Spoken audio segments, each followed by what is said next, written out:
Baik, bismillahirrahmanirrahim. Kita mulai kuliah metode klasifikasi berikutnya, yaitu seri advance-nya. Pada bagian ini, kita perlu ingat sedikit tentang pokok bahasan yang sebelumnya, tentang dasar klasifikasi. Dan hari ini kita akan bahas 3 metode klasifikasi, yaitu KNN, K-nearest neighbor, yang kedua artificial neural network, yang ketiga support vector machine. Baik, kita ke KNN lebih dahulu. Case-nya demikian. Jika seekor hewan, Jika seekor hewan memakan makanan kucing, mengeong seperti kucing dan berperilaku seperti kucing, maka kemungkinan besar dia merupakan kucing. Nah, kalau kita perhatikan di sini KNN menentukan kelas suatu data berdasarkan voting dari kelas K data yang paling mirip karakteristiknya. Nah, paling mirip karakteristiknya itu artinya paling dekat jaraknya. Ini ada contoh data yang tidak diketahui kelasnya. Kalau kita sudah ketahui di sini ada kelas merah dan kelas biru. Kelas birunya itu silang, kelas merahnya adalah bulat. Maka kita bisa dengan mudah mengatakan bahwa area bulat seperti ini, kalau sampai ada yang asing, belum diketahui, seperti yang di sini hijau, kita cukup menghitung area di sini nih. Ada banyak kelas ini ternyata, nggak kompak. Harusnya merah saja atau biru saja ya. Tapi kalau kita hitung ternyata yang merah ini ada 5, yang biru ada 2. Dari sini kita bisa voting bahwa yang terbanyak adalah merah. Karena itu kita katakan bahwa ini adalah merah. Nah, gitu. Jadi kalau ada seekor hewan yang belum jelas, tapi kok ternyata pada area ini yang paling dekat dengan dia, mirip dengan dia, itu ternyata karakteristiknya adalah merah. Maka dia adalah merah. Diajak ngeong, coba. Oh, bisa ngeong. Coba dimakan ini, makan kucingnya. Oh, dimakan ternyata. Oh, berarti dia kucing itu. Walaupun ada juga yang tidak kucing, apa ini citah mungkin ya. Tapi enggak lah, ini kayaknya emang kucing ini. Baik, berikutnya kita perhatikan ada 7 data yang terdekat, ternyata yang terdekat adalah itu, yang terbanyak adalah itu. Berikutnya adalah tentang Euclidean distance. Euclidean distance ini sebetulnya adalah pengembangan dari metode pengukuran yang dikembangkan oleh Pak Pythagoras. Zaman dahulu sudah pernah mengembangkan itu. Hanya saja sekarang kita kembangkan tidak hanya untuk 1-2 dimensi, tapi untuk banyak dimensi. Karena itu kalau kita perhatikan di sini, mungkin adalah yang paling sering kita dengar adalah ax kuadrat plus bx plus c, gitu kan ya. Ax kuadrat plus bx plus c. Nah, sini. Ini kalau ada ax kuadrat, nggak bisa ditulis sini. Ax kuadrat, maaf, a kuadrat sama dengan a kuadrat tambah b kuadrat sama dengan c kuadrat, bisa begitu kan? A kuadrat tambah b kuadrat sama dengan c kuadrat. Nah, ini kalau kita perhatikan memang ada segitiga, A sisinya dan B sisinya yang lain, itu kalau dikuadratkan ditemukan sama dengan C kuadrat, sisi miring. Dan itu C adalah akar dari A kuadrat ditambah B kuadrat. Ini pun demikian. Kita lihat di sini X dikurangi Y, dijalankan mulai I sama dengan 1 sampai I sama dengan jumlah dimensinya. Karena itu nanti akan ada XI dikurangi YI kuadrat, ini X1 dikurangi Y1 kuadrat ditambah X2 kurangi Y2 kuadrat ditambah X3 kurangi Y3 kuadrat dan seterusnya. Berarti akan ada nanti A1 kuadrat ditambah A2 kuadrat tambah A dan seterusnya. Itu kalau di akar adalah D atau jarak antar dua titik itu, X dan titik Y. Ini merupakan rumus untuk menghitung jarak D di antara dua titik X, Y berdasarkan nilai-nilai fitur dari kedua titik tersebut, yaitu XI dan YI. Jadi kalau di sini adalah 3 dimensi, maka nanti akan ada X1, X2, X3, Y1, Y2, Y3. Itu adalah 2 titik dan masing-masing punya dimensi 3. Contoh data, X memiliki nilai fitur usia, tinggi badan, dan berat badan. Maka kalau kita perhatikan X itu akan punya 3 angka, 15, 160, 48 misalnya begitu. Nah, Alkisah ada sebuah data lagi namanya Y, nilai fiturnya adalah 13, artinya usianya 13 tahun, 165 itu tinggi badannya 165 dan beratnya 50 kg. Ini adalah berarti dua data yang berbeda, ada si X dan si Y. Kalau kita ukur jarak antar kedua data ini adalah 15 dikurangi 13, 160 dikurangi 165, 48 dikurangi 50. Dan itu dikuadratkan semuanya. Nah, akhirnya kita ketemu Euclidean distance sebesar 5,745. Seperti ini, saya kira sudah familiar bagi kita semua, dan distance yang paling kita sukai ya distance yang bernama Euclidean tadi. Nah, kita bisa menyiapkan dataset yang disertai data label atau train set. Kita bisa menentukan nilai K terlebih dahulu. K itu jumlah. Hitung jarak antara data tes dengan setiap data pada train set bisa dengan menggunakan Euclidean distance. Nah, pilih K data train dengan jarak terdekat yang memiliki nilai Euclidean distance paling kecil. Dari K data yang terpilih, lakukan voting untuk menentukan kelas dengan jumlah terbanyak di antara mereka. Kita tadi sudah mencoba dengan kelas pemenang voting menjadi kelas dari dataset. Data test, maaf. Di data test. Nah, sebentar, kalau yang ini sudah oke, kita tentukan nilai K-nya tadi sudah jelas. Kalau di sini K-nya berapa ya? Coba diulangi lagi. Di sini K-nya berapa ya? Oh, K-nya 7. Nah, maka kita akan mencari 7 data terdekat dari bintang ini, data tes ini. Maka data training dicari 7 data training terdekat.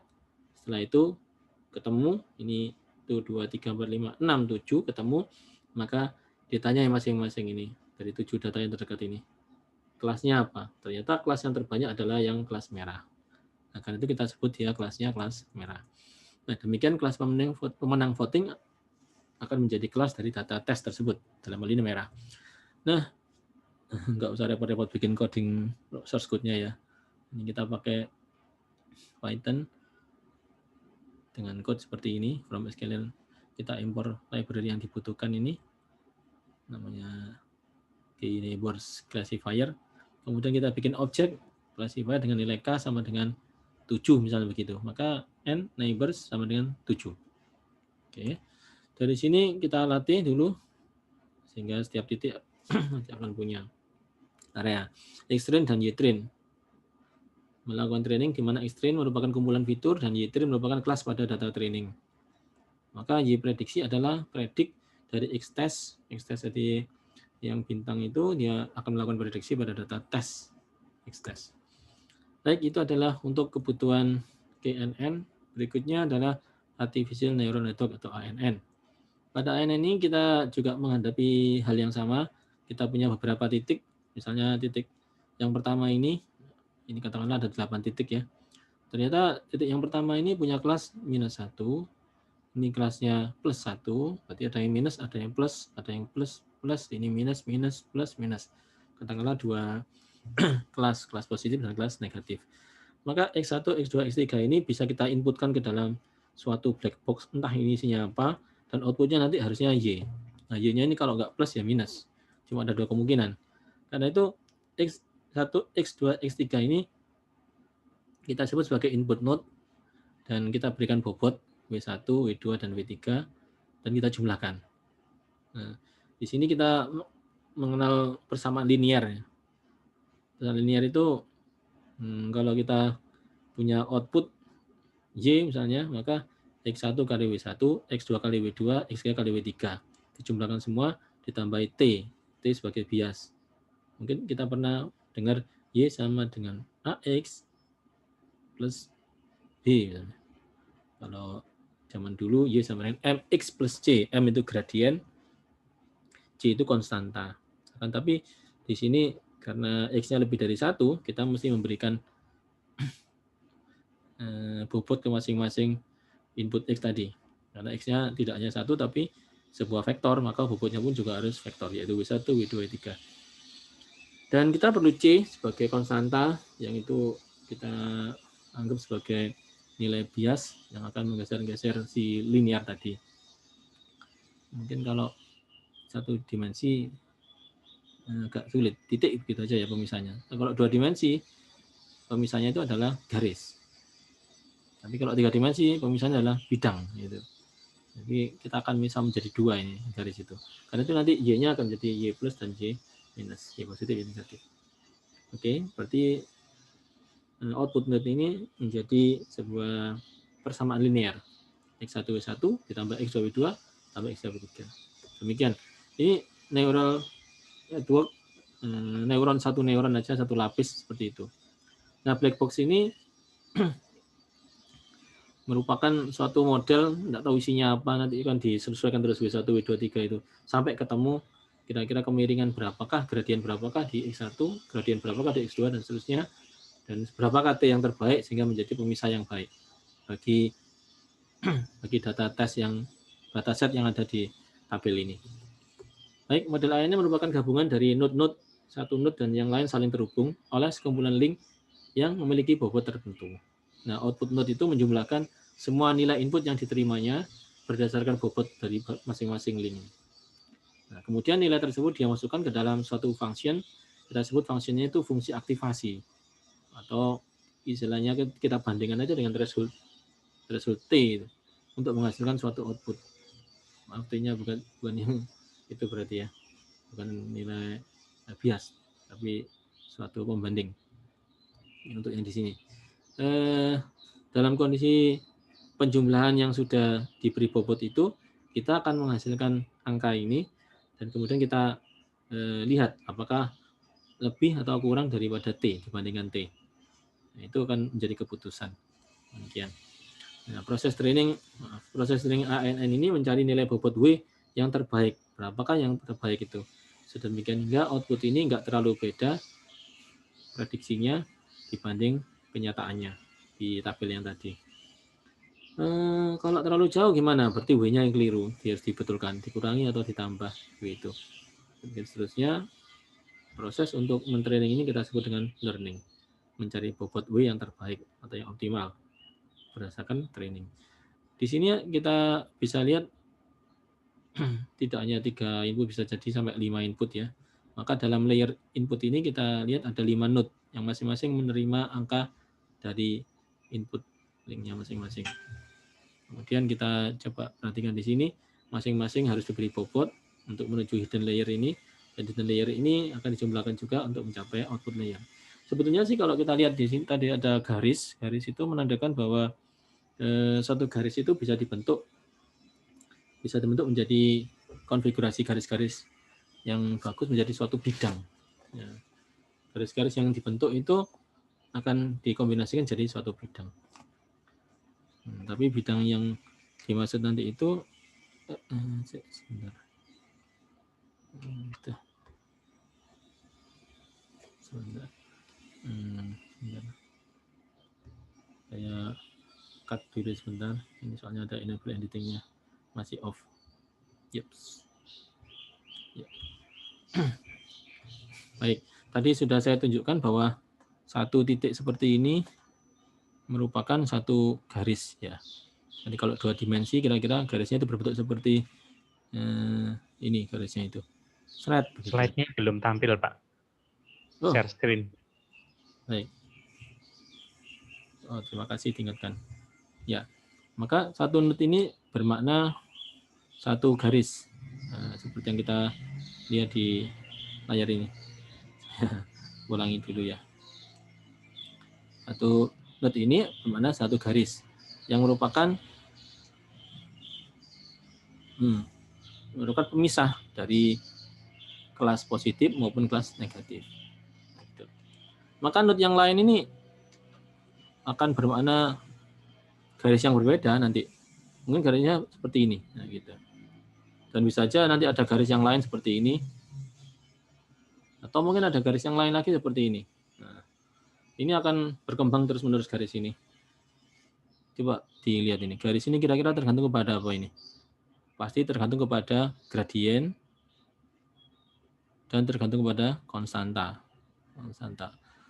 Ibaratnya Y sama dengan MX plus C. Nah, itulah yang akan diubah dari link ini dan nilai konstanta ini. Nah, ini akan berkembang, akan berubah-ubah terus, sampai kira-kira mencapai garis yang tepat untuk bisa melokalisir lokasinya plus ini. Dan bisa jadi plus-plus yang lain akan muncul di sebelah sini, ada plus lain. Nah, sini misalnya ada plus lain. Ada plus yang berbeda lagi, dan mungkin di sini ada yang negatif juga. Karena itu di sini kita butuh setidaknya pemersatu ya di sini. Nah, pemersatu inilah yang akan menyatukan si plus yang ini. Nah, ini kira-kira kalau mau digambarkan logikanya itu dari layer yang ini ya, kita akan punya 3 garis. 1, 2, mungkin gini, mungkin ya ini. Saya nggak bisa membayangkan juga, kayaknya begini garisnya. Nah, gitu. Yang terakhir kok miring ya. Saya jadikan yang lain lagi ya, gini, mungkin gini. Nah, mungkin gini. Maka si plus tadi ada di daerah sini, misalnya ini plusnya ada di daerah sini, ya minusnya daerah situ. Kalau kita perhatikan berarti di sini ada 3 garis. Garis yang nampak di sini, ini garis yang itu misalnya, garis yang ini itu garis yang ini misalnya, garis yang itu garis yang sana, misalnya gitu. Maka perlu ada pemersatu yang bisa menunjukkan area ini. Nah, pemersatunya itu adalah ini. Nah, kira-kira begitu analoginya. Dari sini akhirnya kita bisa dapatkan output Y. Y itu adalah bisa jadi Y itu adalah positif, bisa jadi Y itu adalah negatif. Sebagaimana di sini juga ada yang positif, ada yang negatif. Ini tempat molekalisir itu. Tentu saja saudara bisa berasumsi bahwa nanti di sini juga ada lagi, Pak, yang positif di sebelah sini. Iya sih, ada juga bisa jadi. Dan itu bisa jadi akan menjadi sebuah area baru lagi kan ya, kayak gini areanya. Bisa jadi begitu. Sehingga nanti kita butuh yang seperti ini satu lagi di atas ini. Nah, gitu. Sehingga nanti kita akan menggabungkannya lagi dengan wah seperti ini. Wah, lagi. Sehingga menjadi sebuah area, kalau tadi jadi sebuah segmen, area segmen, kalau yang ini sudah menjadi kelas. Itulah sebabnya sebetulnya sih dengan MLP multi layer perceptron, kita itu bisa memberikan jaminan bahwa semua data, serumit apapun data itu, akan bisa kita petakan dengan tepat. Sebetulnya ya. Kita petakan dengan sangat tepat. Sehingga tidak ada area yang sampai tidak tepat dengan ANN itu. Karena itu ANN begitu tahun 60 itu diumumkan, wah itu langsung menjadi idola. Jadi hampir semua paper waktu itu ya isinya ANN semua. Artificial neural network. Seneng orangnya. Tapi setelah berlanjut sampai ke tahun 70-80 misalnya itu, terus ngapain kalau gitu ceritanya ini? Soalnya kita kan problem terbesarnya mencari W ini masalahnya. Kalau W ini kita nggak bisa dapatkan ya sama aja, kita nggak akan bisa tahu garis yang paling optimal yang mana. Nah, karena itu ya mulai nggak disukai orang ya. Tahun 80 jarang keluar lagi NN. Akhir-akhir ini NN keluar lagi tahun 2000-an ini. 2000. Kenapa? Dia terpengaruh oleh satu metode baru nih, punya kawan baru namanya deep learning. Nah, dengan adanya komputasi yang luar biasa cepat ini, kita bisa nambah layer satu lagi di sini. Kalau tadi kan MLP ya 3 layer ya. Sekarang layernya bisa 4, 5, wah bahkan 10 layer.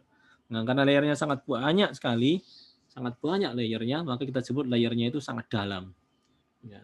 Pembelajarannya, learningnya yang tadinya mencari W1, W2, W3-nya cuma satu langkah aja, sekarang sangat banyak langkahnya. Sehingga sampai ke belakang kita harus memperbaiki setiap W yang ada di sini. Maka kita sebut sebagai pembelajaran yang sangat dalam langkahnya atau deep learning. Nah, dari sini deep learning itu bergerak, akhirnya banyak orang yang menyukainya. Zaman dulu apa nggak ditemukan seperti itu? Ya ada sih pikiran seperti itu, tapi kan nggak memungkinkan. Komputasi loh, speednya kayak gitu, ya lambat ya. Dibanding sekarang ini jauh lebih cepat. Karena itu dengan komputasi yang demikian cepat, maka jika kita bisa gunakan deep learning ini. Dan yang kedua selain komputasi juga keberadaan data. Zaman dulu jumlah data itu sulit dicari, nggak banyak data itu. Sekali nyari data itu wah butuh dana besar. Sekarang dengan adanya IoT, peralatan-peralatan yang bisa siap di input, nah tentu saja data itu berlimpah ruah. Karena data berlimpah ruah, maka pelatihan mencari W1, W2, W3 ini sampai WN pun nggak masalah. Begitu. Ya, dua dukungan ya. Karena speed prosesornya tinggi dan ketersediaan data yang sangat berlimpah. Maka jadilah kita belajar sekarang deep learning. Itu. Baik, saya lanjutkan bagaimana aktivasinya tadi. Kalau terdapat data input X, bobotnya W, aktivasi fungsinya F, maka output Y-nya tinggal dimasukkan ke function tersebut. Ya. Tujuan activation function itu mempelajari ketidaklinearitasan data. Nah, ini adalah contoh dari activation function yang kita pelajari ini. Nah, dari input, misalnya ini inputnya berapa nih? 0 ya. 2, mana nih? Nah, ini nih. Misalnya ini, input sigmoidnya akan beredar antara 0 sampai 1. 1 di sini. Ini 1. Jadi kira-kira berkisar antara ini, 0 sampai 1 ini. Ya, 0 sampai 1. Nggak bisa kurang dari 0, nggak lebih dari 1. Nah, dengan cara seperti ini, outputnya berapapun nanti akan bisa kita anggap sebagai 1 plus ya. Kalau yang ke sini, kurang dari ini, kita sebut sebagai minus 1. Nah, demikian. Ini cara melakukan keputusan, cara pengambilan keputusan. Ini positif atau negatif gitu. Dan sigmoid ini juga akhirnya berkembang lagi. Ini aja yang ngambil sikap kalau minus ya minus aja lah. Ngapain kok minta minus tapi kok dikasih 0? Ya minus 1 aja. Kalau 1 ya 1 saja begitu. Fungsi yang cocok apa itu? Tangan. Ini bisa dipakai ini. Gitu. Kalau yang tadi fungsi apa yang dipakai ini ya ini fungsi yang mirip seperti fungsi Gaussian ya. Ada 1 plus E pangkat minus Z di situ. Kita eksponensial, kita gunakan fungsi eksponensial. Nah, dengan tangan ini akhirnya kita bisa punya area antara minus 1, 1. Dan ini nanti akan berkembang terus ini. Ini yang terbaru ini, ReLU. ReLU ini lumayan efektif ini. Terus kalau 0 ya 0 lah. Lebih dari 0 ini kita anggap aja ini. Yes. Berapa tergantung ini outputnya. Mau 2, 4, 6. Jadi kalau kurang dari 0 kita sebut 0. Tapi kalau dia lebih dari 0, sama dengan 0, lebih dari sama dengan 0, maka kita terima aja sebagai nilai X itu apa adanya. Maka ini ada trim pemotongan, barang siapa negatif akan dianggap sebagai 0. Demikian, ini lebih simpel ReLU ini. Nah, bagaimana ceritanya cara melakukan training, yaitu untuk memaksimalkan, mengoptimalkan bobot-bobot tadi. Ya, kita bisa melakukan optimasi. Optimasi itu minimal dan maksimal ya. Jadi kalau paling minimum itu berarti paling kecil. Paling maksimum berarti paling besar. Tapi kalau paling optimum itu bisa minim, bisa maksi, gitu ya. Nah, nilai fungsi objektif atau cost function ditetapkan lebih dahulu. Kita kalau melakukan optimasi harus tahu function objektif functionnya atau cost functionnya. Nah, dari situ kita bisa melakukan training, dihasilkan nilai error yang mengukur seberapa besar perbedaan antara hasil prediksi network dan nilai target kelas. Di sini kan kita sudah punya target kelas nih. Ini target kelas. Ini outputnya ini, Y-nya. Mau positif, apa negatif, dan seterusnya. Sedangkan di sini kita punya sebuah black box tadi, dan ini sudah ada Y-nya. Nah, tinggal Y-nya ini positif atau tidak. Nah, ketika diberi inputnya adalah ini, transfer sini, apakah Y-nya ini sama dengan ini apa enggak? Nah, kalau sama berarti bagus. Kalau jelek, kalau beda berarti error.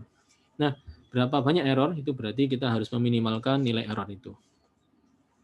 Pada proses training ini kita harus menghasilkan nilai error yang mengukur seberapa besar perbedaan antara hasil prediksi network dan nilai target kelas.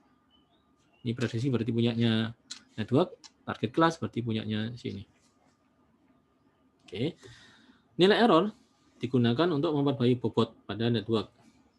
Nah, berarti ketika kita mendapatkan error, kita bisa ini, misalnya ini ya, banyak sekali nih. Nah, disinilah kita punya dua macam. Ini hasil dari target. Ini targetnya seharusnya nih, target. Dan prediksi. Nah, prediksi ini dari sistem kita. Ini harus sama dengan yang di sini. Target harus sama dengan prediksi. Kalau nggak sama bagaimana? Targetnya 5, prediksinya 4. Berarti perbedaannya ada 4 kurangi 5. Minus 1 atau jadi 1. Maka perbedaan 1 ini disebut nilai error. Kita gunakan untuk memperbarui bobot pada network. Networknya tadi ada W1, W2, W3. Itulah yang harus diubah sedemikian hingga target nanti sama dengan prediksi sama dengan target. Maka dihasilkanlah prediksi yang lebih akurat.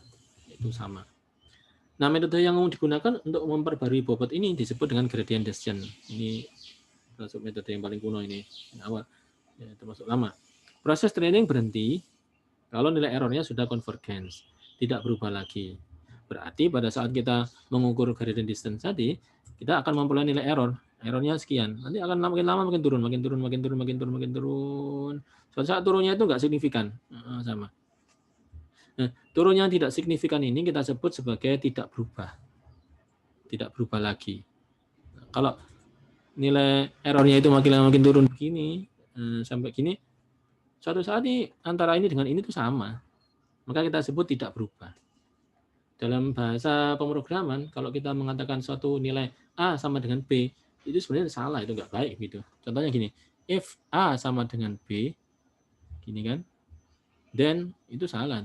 Saya dulu kalau program sering terjebak kayak gini, kadang terjebak kayak ini. Kenapa demikian? Kalau A itu bilangan real, B itu bilangan real, mungkin nggak akan pernah sama. Contoh, A itu 0,7, B 0,7, sama nggak ini? Kalau itu bilangan real, bisa-bisa nggak sama. 0,7-nya 71, ini 0,7-nya 72. Nggak sama kan? Walaupun kalau kita bulatkan, sama-sama 0,7. Nah, kan itu kalau mau bandingkan adalah A dikurangi B dulu. Nah, berapa tuh bedanya? 0,01. Pertanyaannya, apakah 0,01 itu kurang dari epsilon? Gitu. Kalau ternyata kurang dari epsilon, epsilonnya berapa misalnya? 0,5. 0,01 itu kurang dari epsilon. Nah, karena itu kita sebut sebagai tidak berubah kalau kurang dari batas minimum perubahan. Yang kedua, bisa saja kita hentikan dengan jumlah iterasi. Misalnya ketika setelah ini perbaiki lagi gitu kan ya. Outputnya jadikan kurangi lagi, perbaiki lagi, terus berkali-kali. Berapa kali? Misalnya 1000 kali. Nah, kalau 1000 kali berarti epoch atau iterasinya sudah mencapai nilai maksimum. Itulah pemberhentian training. Baik, lanjutkan lagi. Input data berlabel dari training set. Kemudian kita lakukan feed forward, yaitu mendapatkan hasil prediksi dari network. Sudah dapat, maka kita hitung error hasil prediksi network itu terhadap target kelas. Bedanya berapa? Sudah, maka kita backprop-kan. Itu kita perbarui bobot-bobot pada network itu berdasarkan nilai error. Demikian seterusnya sampai dihasilkan nilai error yang rendah atau tidak berubah tadi ya. Nah, contoh cara mencari mean squared error itu seperti ini. Contoh mencari nilai error seperti ini. Jadi ini Y, ini Y topi, Y karet. Nah, bedanya apa? Y itu adalah di sini prediksi, Y karetnya itu di sini adalah target. Target itu Y karet. Targetnya, ini prediksinya. Nah, prediksi dikurangi target atau target kurangi prediksi sama aja. Ini supaya nggak negatif, kita kuadratkan aja. Ini bisa dijumlahkan untuk semua data. Kalau n buah data ini ternyata nilai errornya di total itu kok kecil, di iterasi berikutnya sama, seperti itu juga, lebih kurang mirip. Ya, bedanya nggak terlalu signifikan, maka kita sebut sebagai sama. Demikian berarti di hasil didapatkan W yang betul, yaitu bobot. Baik. Pada prinsipnya karakter AN ini bisa mencapai global minimum juga loh. Global minimum itu kayak gini nih. Tapi kebanyakan sih dia lokal minimum sudah berhenti. Kenapa? Karena pada saat di lokal minimum ini biasanya sudah mencapai nilai minimum yang rendah, terus naik lagi. Begitu naik kan berarti errornya itu naik ini sudah. Tadinya errornya turun, bagus sekali. Sampai suatu titik errornya naik, maka itu kita sebut sebagai lokal minimum. Nah, masalahnya AN itu ini dapat mengalami overfitting, yaitu ketika networknya terlalu besar atau kompleks, dan error pada proses training ini bisa-bisa konvergen pada nilai lokal minimum. Padahal yang kita tuju sesungguhnya adalah global minimum. Itu nggak enaknya di sini. Kenapa? Karena dia tuh melakukan perjalanan iterasi demi iterasi. Nah, sudah. Begitu ini naik, nah sudah ini Pak. Ini yang kita sebut sebagai minimum. Padahal kelak di sebelah sana mungkin ada yang lebih rendah lagi di sini. Gitu. Harusnya di sini dia berhenti. Itulah W yang terbaik. Itu kita sebut sebagai lokal minimum dan global minimum. Fenomenanya seperti itu. Oke.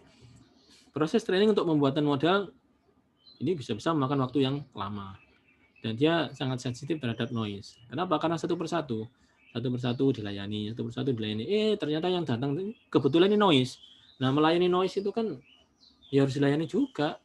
Dan akhirnya perbedaan antara prediksi dengan target ini sangat besar. Kenapa? Mestinya kan sudah baik ini. Tapi karena itu adalah noise, maka bisa saja ini tidak dianggap sebagai noise, tapi sebagai data. Dan itu akibatnya dia akan terpengaruh sehingga menjadi besar nilainya. Oke. Kita setting dulu supaya lebih aman. Baik, kita lanjutkan lagi tentang multilayer perceptron. Tadi kita sempat bahas sekilas multilayer perceptron. Ketika kita sudah punya desain perceptron dengan beberapa layer tadi itu, nah kita bisa langsung ngambil atau import library ini sehingga bisa langsung kita gunakan aja MLI classifier multilayer perceptron classifier. MLB classifier ini seperti halnya yang kita bahas tadi itu butuh ukuran layer hiddennya berapa, activation-nya apa. Tadi kita sudah mengenal 3 activation layer, kita ambil aja yang relu, servernya ini epochnya sekian. Nah, pilihan lainnya kalau nggak relu tadi ada linear, ada yang logistik semua, ada yang tangan H. Maka dari sini kita sudah bisa bikin classifier. Nah, ini perceptron MLP namanya dengan struktur hidden layer berupa matrix network. Contohnya 888. Itu akan bikin 3 hidden layer yang masing-masing terdiri dari 8 node.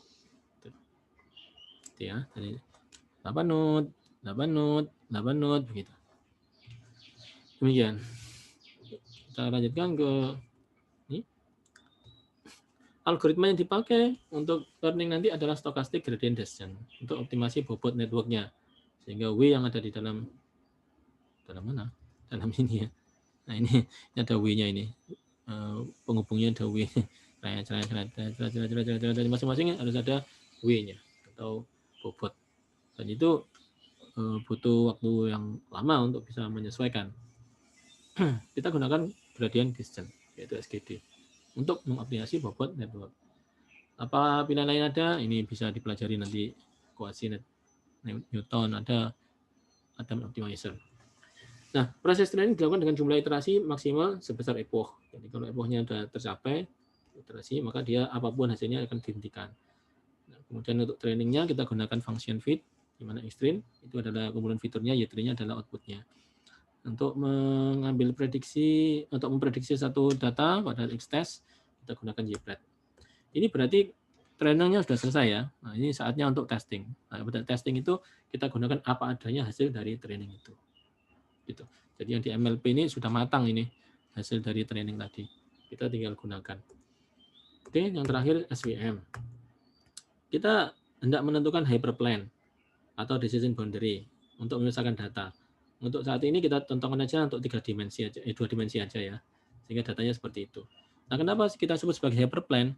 Karena kalau kita gunakan 3 dimensi, data itu ada di sini, terus ada di sini, maka kita akan bikin sebuah ini, apa namanya ini, plane kan? Ya, plane itu ya papan gitu, papan pemisah.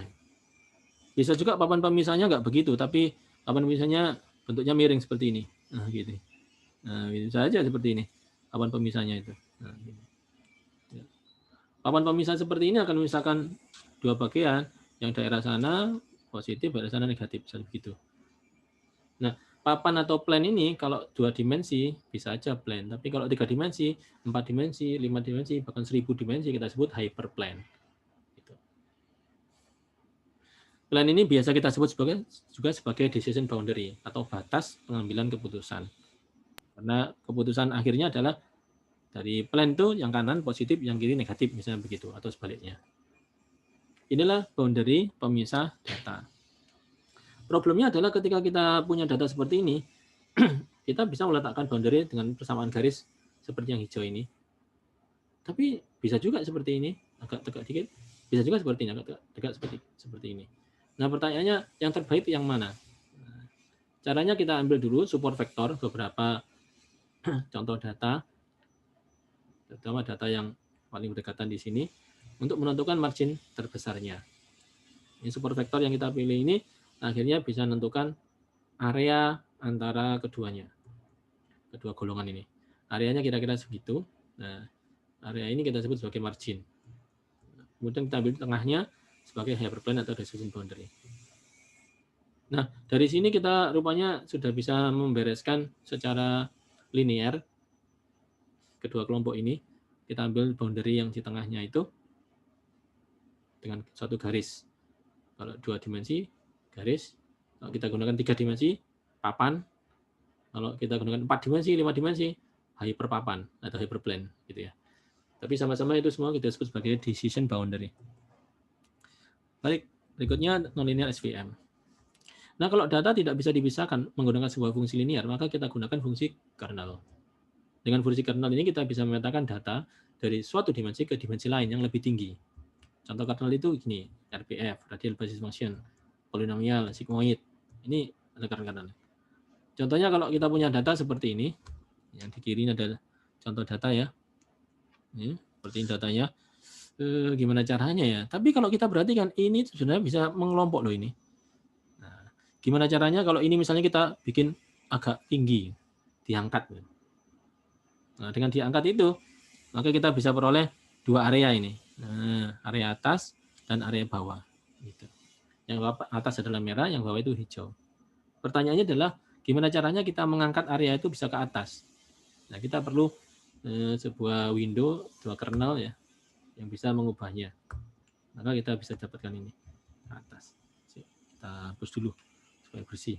Nah, area inilah bisa langsung kita beri decision surface dan kita bisa ambil merah itu sebagai bagian. Baik, SVM punya karakteristik seperti berikut. Overfitting diatasi dengan memaksimalkan margin dari hyperplane. Nah, tetapi pengguna tetap perlu menentukan jenis kernel yang digunakan. Ini yang menjadi challenge-nya adalah mencari jenis kernel yang terbaik. Nah, tapi dia sulit mengatasi missing value dan tidak terpengaruh atau robust terhadap noise. Bagusnya itu bisa tidak terpengaruh terhadap noise. Kenapa kok nggak terpengaruh noise ini? Karena dia sudah melakukan decision surface-nya itu satu pihak saja begini, satu area aja.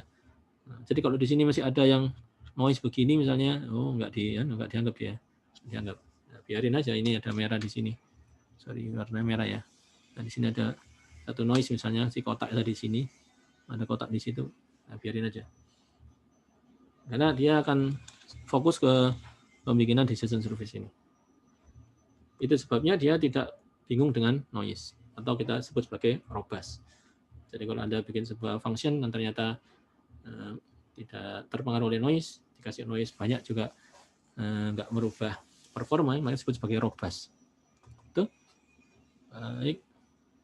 Oke, saya kira ini sudah sampai di ujung SVM. Code-nya seperti ini, bisa langsung dikopas saja. Library yang dibutuhkan itu langsung di bikin objeknya, di training dengan fit, dan diprediksi dengan predict. Demikian. Baik, kita sampai di sini dulu. Mbak Laras kayaknya mau menunjukkan hasil kompetisinya, atau silakan. Ya, baik.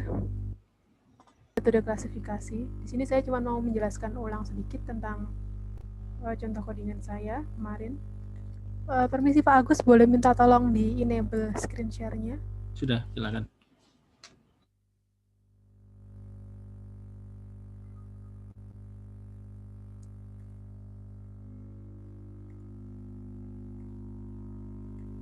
Oke, silakan. Jadi saya coba jelaskan sedikit ya, sebenarnya belum sempat saya jelaskan kemarin tentang codingan saya ini. Kemarin kan saya baru jelaskan tentang read sama hubungkan ke drive.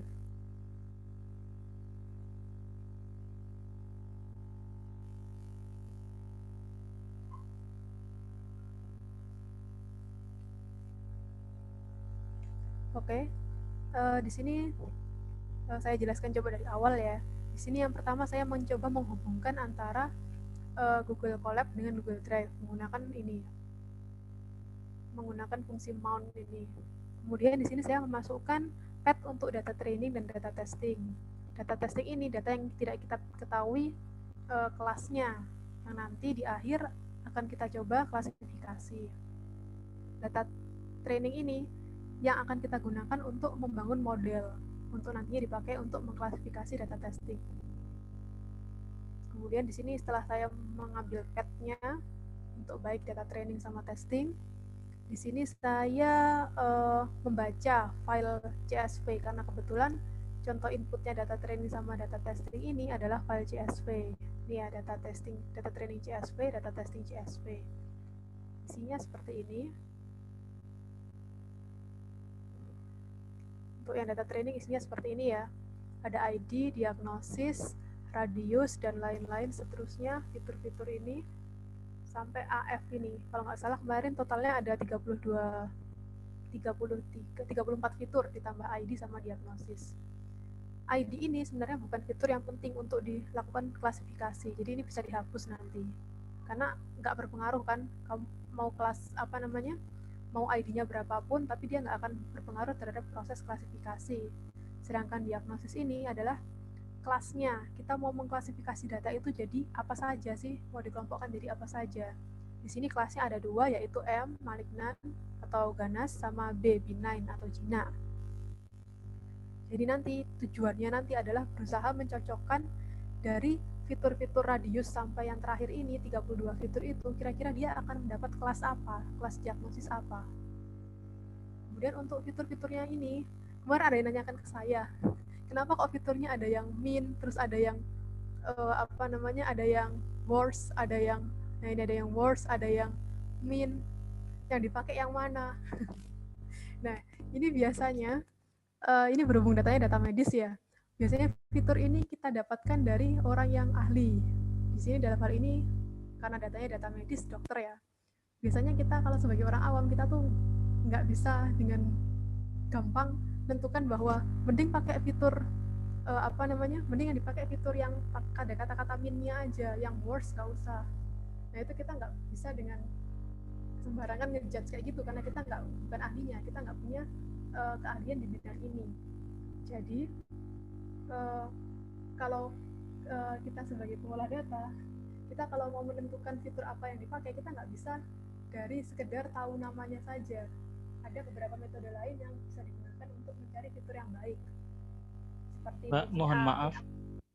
Kenapa? Suaranya kecil. Oh iya, ada beberapa masih kecil sekarang. Sudah jelas. Oke, kita nggak bisa dengan sembarangan menghapus fitur-fitur tertentu ya, kecuali yang memang jelas nggak akan kepakai seperti ID. Nah, kita tahu fitur ini baik atau enggak dari mana? Kalau kita nggak punya pengalaman di situ, itu ada yang namanya metode seperti PCA. Nah, PCA itu dia akan mengurangi jumlah fiturnya. Jadi awalnya 32, entah jadi berapa. Nah, tapi dia kuranginya nggak sembarangan kalau PCA itu. PCA itu dia akan menghitung korelasinya antara masing-masing fitur ini dengan kelas labelnya, yaitu diagnosis. Jadi dia nggak sembarangan hapus. Jadi kita nggak boleh sembarangan menghapus. Misalkan ini sudah ada min, kenapa masih dipakai worse sih di sini? Masih ada, nah ini area worse di sana, padahal juga ada area rata-rata. Kok double? Saya hapus saja yang worse. Nah itu nggak boleh, karena kita nggak punya keahlian di bidang itu. Jadi saran saya kalau punya data, kalau kalian memang nggak tahu mana yang dipakai, kalau bisa pakai semua, atau kalau memang terlalu besar dimensinya, bisa dikurangi dengan metode PCA. Jangan sembarangan menghapus fitur gitu. Kecuali memang fitur-fitur yang kalian yakin 100% nggak pakai, kayak ID. Itu tadi tentang membaca. Nah ini tadi masih membaca datasetnya ya. Jadi ini membaca dataset dalam bentuk CSV tadi, yaitu file train CSV sama testing.csv.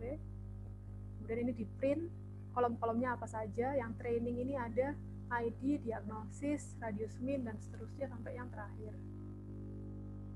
Sampai ini, fractal dimension worse. Kemudian kita proses yang data train dulu, yang data testing terakhiran. Yang data train ini kita pisah menjadi dua, yaitu ada yang jadi fitur, ada yang jadi labelnya. Karena kebetulan di file CSV yang dikasihkan tadi masih tercampur antara fitur sama label. Di sini labelnya adalah kolom diagnosis. Jadi kolom diagnosis diambil sendiri, dimasukkan ke dalam variabel label. Kemudian untuk fitur-fiturnya kita masukkan ke variabel fitur. Di sini kita ambil semuanya kecuali kolom diagnosis karena dia label, sama kolom ID karena dia nggak penting. Kita tahu pasti kalau ID ini nggak penting, jadi bisa kita hapus kayak gitu.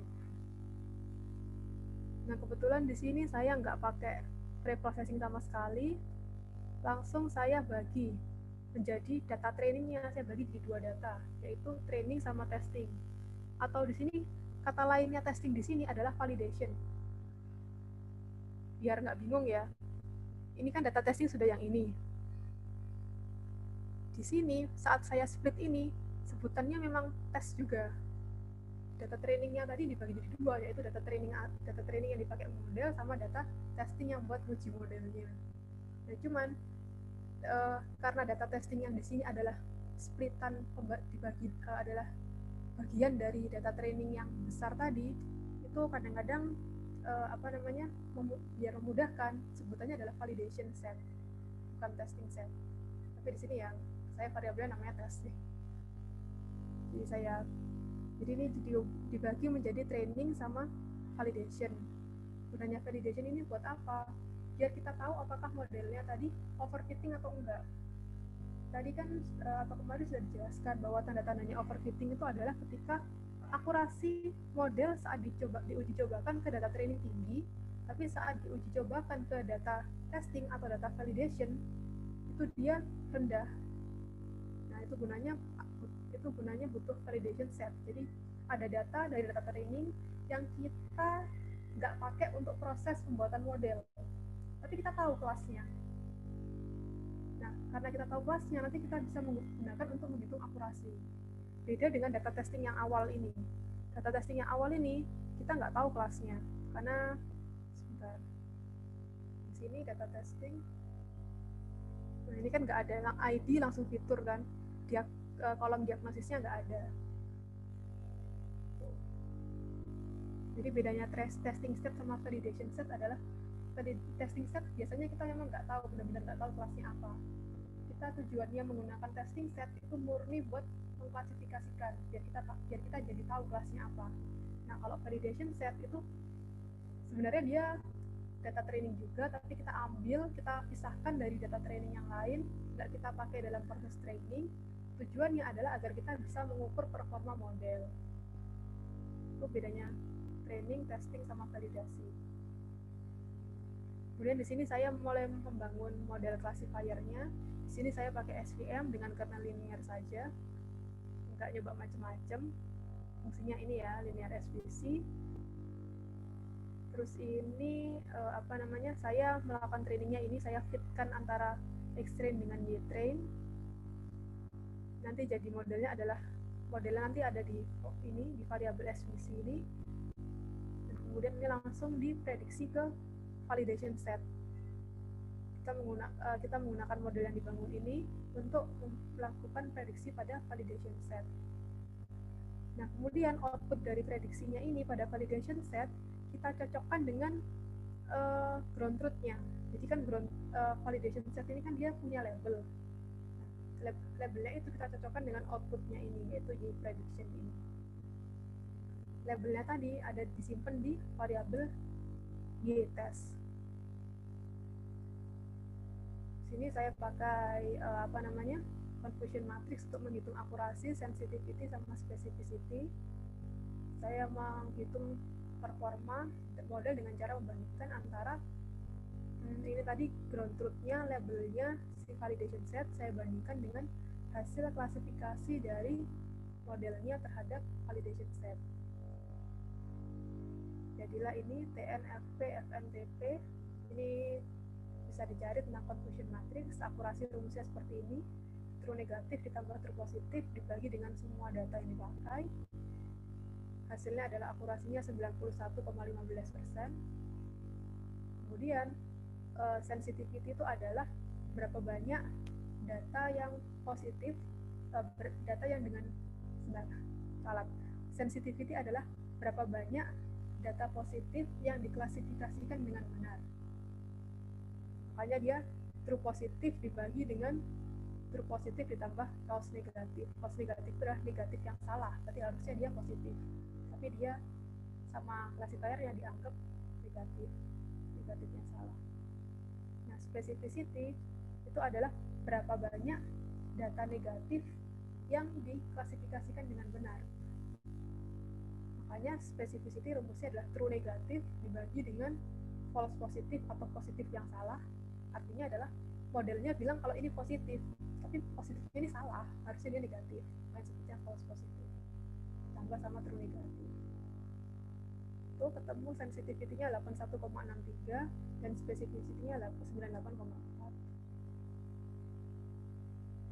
Nah, ini sudah jadi kan modelnya. Kalau kalian mau mencari model yang terbaik, itu harusnya kalian membandingkan formnya ini dari Kobo. Ini kan saya cuma pakai SVM. Kalau kalian mau mencari model yang baik, kalian harusnya bandingkan, misalkan SVM-nya ini baru pakai linear. Gimana kalau pakai RBF? Gimana kalau pakai polinomial? Kalau sudah dicoba semua parameternya SVM, kita mungkin bisa nyoba gimana kalau pakai metode lain seperti KNN atau naik bias atau yang lain seperti itu.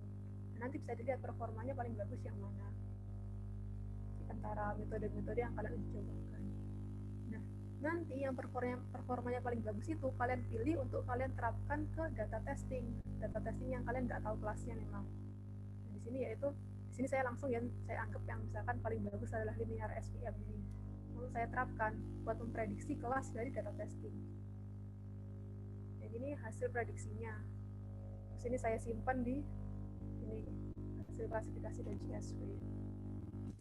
Ini langkah-langkahnya. Dan saya lihat sebagian besar sudah mengerti sih, mungkin ada 2 orang kayaknya mungkin salah nangkap ya. Saya bilangnya data testing, mereka nganggapnya data testingnya adalah data validasi ini, si X-test ini. Padahal maksud saya data testingnya adalah yang ini. Jadi ada 2 orang yang saya koreksi dikit codingannya, saya ganti antara ini fitur testnya ini kan harusnya pakai data test, mereka pakai X-test, pakai data validasi. Jadi saya koreksi itunya. Terus untuk hasilnya saya lihat lumayan sih, kalian mengeksplorasi lumayan banyak metode. Beberapa nyetor lebih dari 1 codingan. Untuk hasilnya seperti ini. Yang saya kasih warna merah yang tadi saya koreksi. Tuh. Kebetulan ini ini Winda ini saya koreksi, dia salah pakai X-test, tapi dia setelah saya koreksi tadi, saya cuma ganti X-testnya, saya ganti dengan data test gitu. Cuma saya ganti gitu dan ternyata hasilnya malah hasilnya paling bagus ternyata. Kalau mau lihat codingannya Winda itu saya taruh di folder contoh lain di bitly class data mining. Ini contoh lain. Kenapa kok Winda bisa menghasilkan data paling bagus? Dia ini bisa menghasilkan akurasi paling bagus. Dia pakai KNN. Ini si Brian dia juga pakai KNN, tapi dia 90%, Winda bisa 94%. Kira-kira kenapa?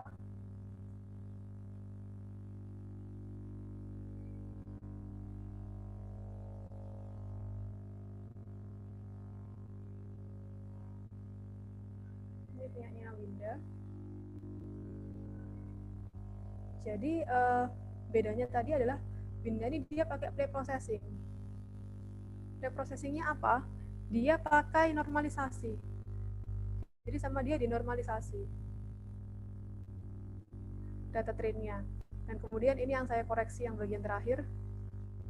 Ini saya koreksi. Jadi kalau data trainingnya dinormalisasi, data data testingnya juga harus dinormalisasi. Kalau nggak kalian normalisasi, hasilnya pasti kacau. Dinormalisasi itu diapakan sih sebenarnya? Jadi kalau kalian lihat di sini, data trainingnya seperti ini. Kalau kalian lihat kolom radius mean, dia rentangnya paling besar adalah angka, sejauh ini saya lihat angka 8. Paling kecil angka 8, paling besar angka 20 ya. Terus kemudian saya lihat kolom concavity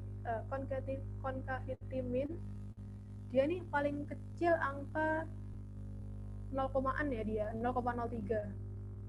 Paling besar harusnya 1 sih di sini. Paling kecil 0, paling besar 1. Rentangnya segitulah. Nah, kalau kalian lihat ini, kan dia rentangnya nggak sama ya. Ini antara 0 sampai mungkin 100, si radius min ini, atau mungkin sampai 50, sampai 20, kurang tahu. Terus si concavity sama compactness ini, dia rentangnya antara 0 sampai 1. Nah, kalau kalian tidak melakukan processing normalisasi, bisa jadi saat kalian mengklasifikasi itu, si kolom-kolom yang rentangnya besar seperti ini, 0 sampai 20, terus ini malah 1000-an, area min ini, dia lebih dominan daripada kolom-kolom yang cuma 0 sampai 1 rentangnya. Sehingga bisa dibilang kolom-kolom yang rentangnya 0,1 kayak ini, dia bisa jadi nggak dianggap sama classifiernya karena dia terlalu kecil nilainya, nggak dianggap penting. Jadi mereka fokus ke yang angka-angka besar kayak ini, kayak area min ini, dia akan nilai ribuan. Nah, dengan adanya, kalau dinormalisasi, kalian itu meratakan semua rentang dari semua kolom. Kalian menyamakan rentangnya jadi 0 sampai 1 semua. Jadi si area min ini kalian buat rentangnya jadi 0 sampai 1. Caranya gimana? Ya dengan cara sudah ada di materi sebelumnya kayaknya, normalisasi gimana. X dikurangi X min dibagi dengan X max dikurangi X min. Jadi kalian ini angka 1001 dikurangi dengan nilai minimum dalam satu kolom ini berapa, terus dibagi dengan nilai maksimum dalam satu kolom ini berapa dikurangi dengan nilai minimum. Nah nanti semua kolom ini dia rentangnya akan jadi 0 sampai 1 semua. Nah kalau itu kan sudah imbang, jadi classifiernya nggak pilih kasih lagi. Nah, makanya bisa jadi kayak gitu tuh bisa membuat fitur-fitur atau kolom-kolom yang awalnya nggak menonjol padahal penting itu jadi menonjol, terus akurasinya classifiernya meningkat. Itu gunanya normalisasi. Jadi memang biasanya memang kalau kalian lihat datanya adalah rentangnya memang jauh-jauh antar kolom itu sangat beraneka ragam, itu memang sebaiknya dinormalisasi. Dan jangan lupa kalau kalian melakukan normalisasi di training, di testing pun juga harus dinormalisasi. Kalau misalkan ini saya hapus baris ini, hasilnya pasti sudah saya coba sih. Tadi saya awalnya nggak lihat kalau dia pakai normalisasi, saya cuma ganti data tes ini aja. Kalau nggak saya pakai normalisasi, nanti dia hasil klasifikasinya cuma satu kelas semua, jadi kelas M semua. Kalau nggak dinormalisasi data testingnya. Jadi ini kenapa bisa bagus? Karena ada normalisasinya tadi. Kalau yang lain mungkin belum pakai itu ya, normalisasi ya, belum nyoba. Beberapa yang ada lagi yang saya lihat nyoba preprocessing lain. Ini Shauki ini nyoba pakai PCA. Sudah saya taruh juga codingannya, bisa dilihat. Ya, saya ada yang keliru, Mbak. Oh iya, ada yang salah. Saya nggak ngerti ada apa. Iya, ID-nya masih belum saya buang ketika jadi training. Oh, nggak masalah. Iya, saya nggak. Oh gitu. Jadinya akurasinya. Gitu. Oh iya. Oh, saya pikir gara-gara PCA-nya. Akurasinya jelek. Kita gara-gara ID-nya ya. Ya, ID-nya belum saya buang. Lupa. Oke. Kalau gitu Sauki bisa cerita nggak kenapa kok kamu PCA, terus kenapa kok pilih 23? Jadi 23 itu sebelumnya sih saya coba-coba menggunakan preprocessing yang lain juga, pakai SVT dan lain sebagainya. Terus dapatnya PCA, dan itu pun 23 itu manual, Mbak, nemunya. Oh, kamu coba-coba dari... Iya. Berapa sampai berapa kamu coba? Jadi pertama ya tengah-tengah dulu lah 23, sekitar berapa ya, 19, 17 gitu.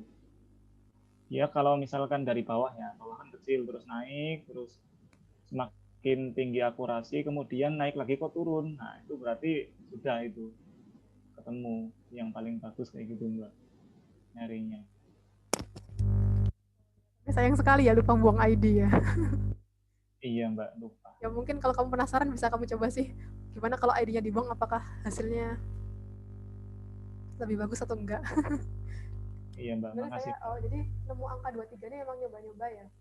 Tapi apakah lebih tinggi daripada kalau nggak pakai PCA? Kalau yang data yang kemarin tuh masih lebih tinggi pakai PCA ini Mbak. Kalau nggak pakai preprocessing tuh sekitar 89 kalau nggak salah. Sebenarnya bisa saya cek langsung sih sebentar ya. Iya. Ini masih ada sih itunya, hype-nya. Oh, salah.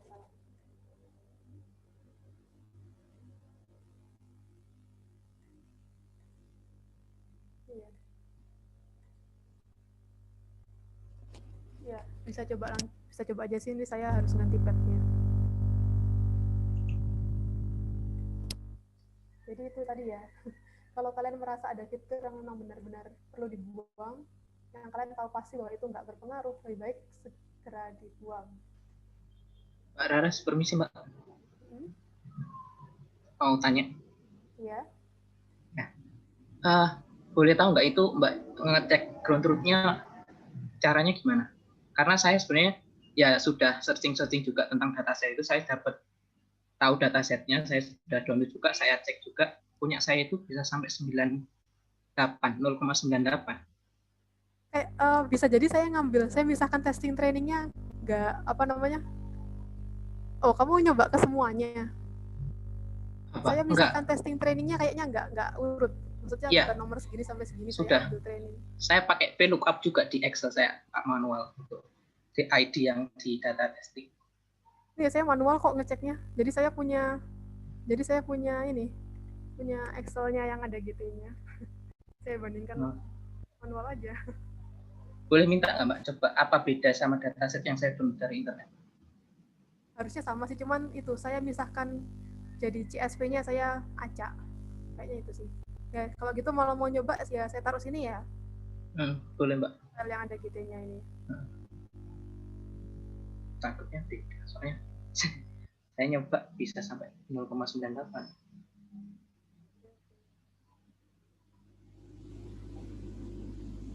Ya kan coba sendiri. Tadi Syauki juga kalau mau nyoba.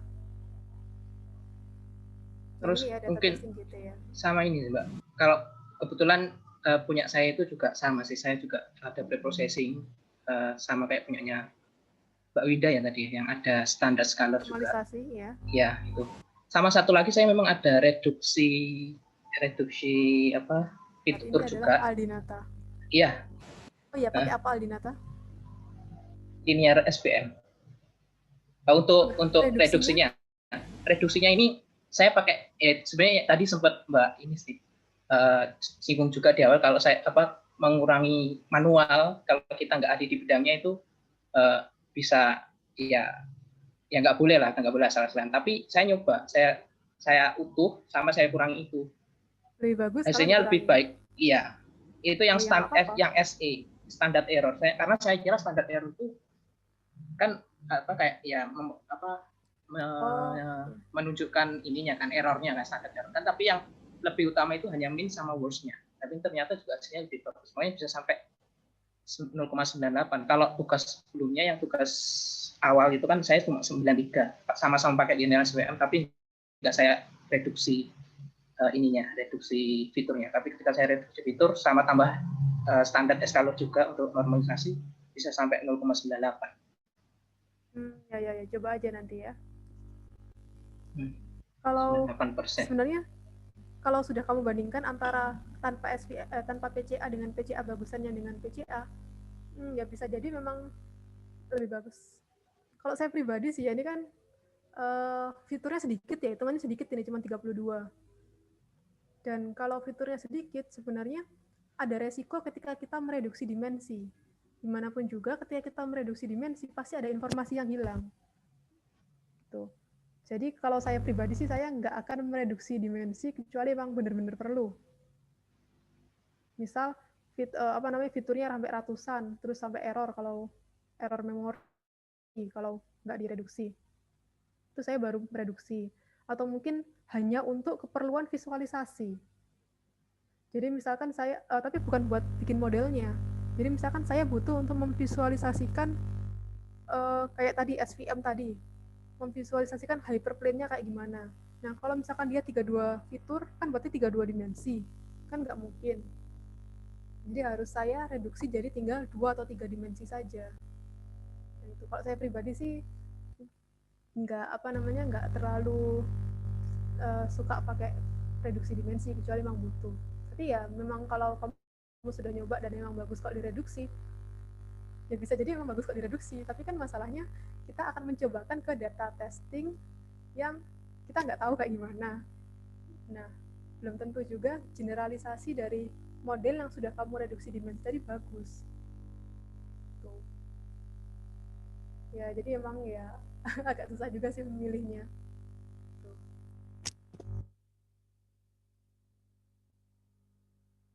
Yang jelas kalau saya pribadi, preprocessing yang penting itu adalah normalisasi. Habis itu ngecek ada missing value atau enggak. Saya juga nggak ngecek ada missing value apa enggak ya? Nggak ada kok Pak. Di dataset. Nggak ada ya. Datasetnya sudah ada tulisannya nggak ada missing value ya. Nah itu. Nah, jadi pertama adalah ngecek ada missing value atau enggak. Terus habis itu normalisasi. Terus apa lagi ya?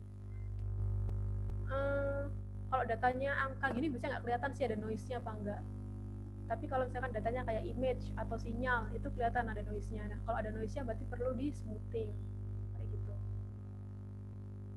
Sih kalau dari saya. Jadi kalau yang Sauk ini berarti gara-gara ID-nya ya, bukan gara-gara PCA-nya ya. Iya, Saya pernah Mbak. mikir gara-gara PCA-nya. Apa gara-gara cuma tinggal 2 Ini 3. masih ada sih percobaannya. Ya. Soalnya pakai ID. Oke, ya nggak masalah. Iya, PCA tadi itu bagus, itu menarik, bisa dipakai itu. Tapi memang kadang ada inkonsistensi. Jadi kita pakai lengkap, itu ternyata lebih buruk. Jadi kalau pakai sedikit, komponennya ternyata lebih baik. Kadang-kadang ada inkonsistensi seperti itu. Padahal logikanya kan enggak. Dengan mengurangi jumlah fiturnya itu kan berarti mengurangi presisi data. Nah, tapi kadang-kadang ada keberuntungan, yakni pertama misalnya di dalam di dalam salah satu fitur itu ternyata fitur itu redundant dengan fitur yang lain. Kalau redundant kan berarti fitur yang satu itu sebenarnya bisa dijelaskan dengan fitur yang lain. Usia misalnya itu bisa dijelaskan dengan tanggal lahir, tahun lahir, dan seterusnya. Itu kalau kita hapus itu nanti nggak akan ada perubahan performa. Nah, yang kedua itu kalau ada fitur yang tidak konsisten, fitur yang ngawur. Nah, fitur yang demikian itu kalau sampai masuk, dia mempengaruhi. Contohnya prediksi pendapatan itu tapi dihubungkan dengan suku misalnya. Nah, suku itu kan nggak ada hubungannya sama pendapatan seseorang. Nah, kalau sampai misalnya diukur korelasinya ternyata korelasi negatif, kalau ini meningkat itu menurun misalnya, padahal sebenarnya nggak ada hubungan sama sekali. Nah, yang begitu itu akan merusak performa. Seandainya itu dikepras oleh PCA, maka itu akan mengakibatkan datanya makin bagus. Jadi PCA-nya berhasil menghapus data yang data yang rusak ya. Data yang inkonsisten tadi bisa kita hapus. Nah, dan juga bisa menghapus data yang redundant. Nah, seandainya keberuntungan itu ada di situ, maka PCA ini justru akan bermanfaat. Ya, tapi kalau nggak tahu ada itu, ya bisa jadi logikanya sih akan lebih jelek. Gitu. Mbak Ras, ada yang mau ditunjukkan lagi? Kalau dari saya sudah sih Pak, mungkin ada pertanyaan lagi dari Silakan, ada pertanyaan. adik. Ya, normalisasi tadi bagus idenya. Jadi setiap data kalau sampai ada yang perbedaannya atau range-nya itu dominan, banyak sekali sampai ribuan bedanya. Sementara yang lain bedanya 0,0,0 begitu. Tentu saja ada dominasi kecenderungan data. Misalnya ada data yang bedanya sampai ribuan tadi, dia bisa aja antara satu data dengan data yang lain itu bedanya misalnya 1000. Padahal itu data yang serupa, mirip. Sementara ada data yang lain lagi dengan fitur yang bedanya hanya 0,3 misalnya. Tapi itu sudah beda kelas. Nah, yang seperti ini kasihan classifiernya. Dia nanti akan cenderung membela si A atau si B.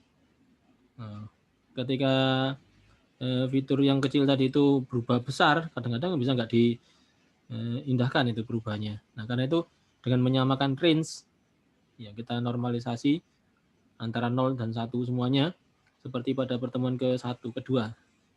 Ya, pertemuan kedua ada preprocessing itu kita akan bisa menyelesaikan problem konflik internalnya data itu sendiri. Jadi data ada konfliknya ya, termasuk dependent variable tadi. Saya kira itu yang paling penting hari ini. Ada yang tanyakan kah? Saya mau minta maaf sih ke Aldinata, kayaknya saya salah ngoreksi filemu yang tugas pertama malah. Jadi setelah saya cek, ya akurasimu 97,5. Wih.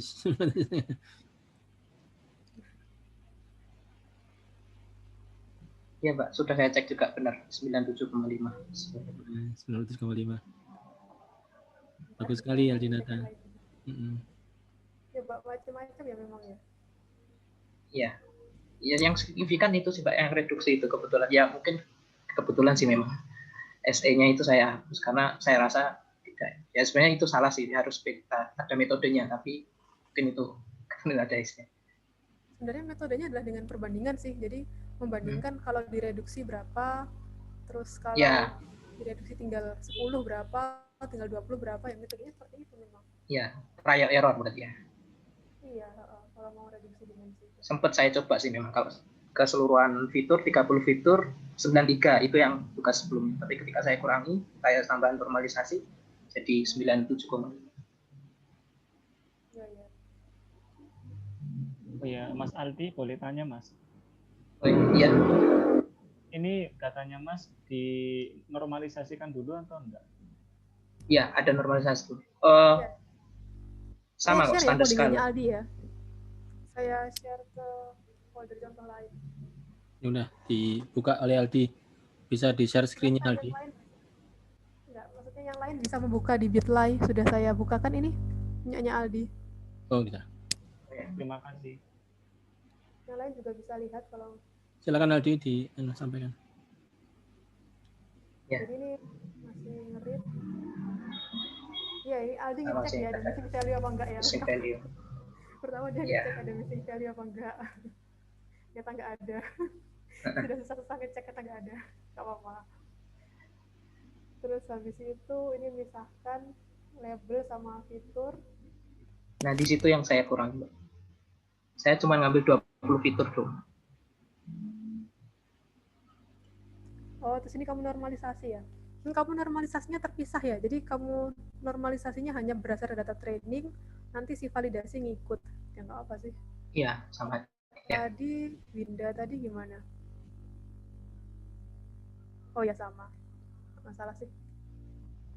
Kadang ada yang dinormalisasi dulu baru di split. Begitu. Ngaruhnya nggak banyak sih. Dikit aja. Kalau ini kan di split dulu baru dinormalisasi. Ini tetap pakai SVM kan berarti ya, Aldi ya?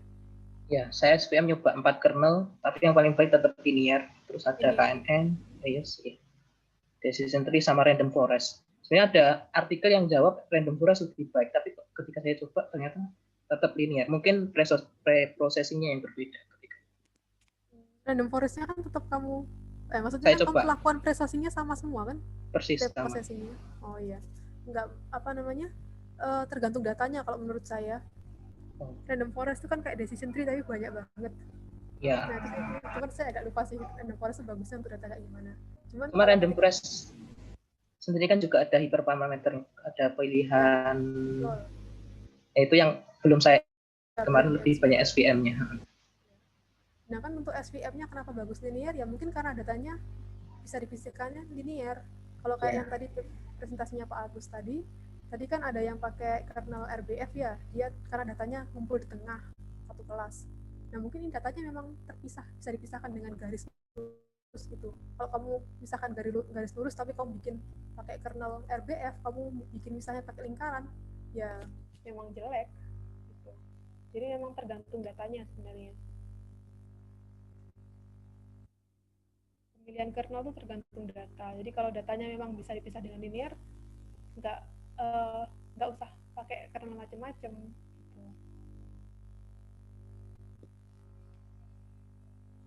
Coba KNN juga. Ini dicoba semua berarti. Oh iya Mbak, saya tanya juga.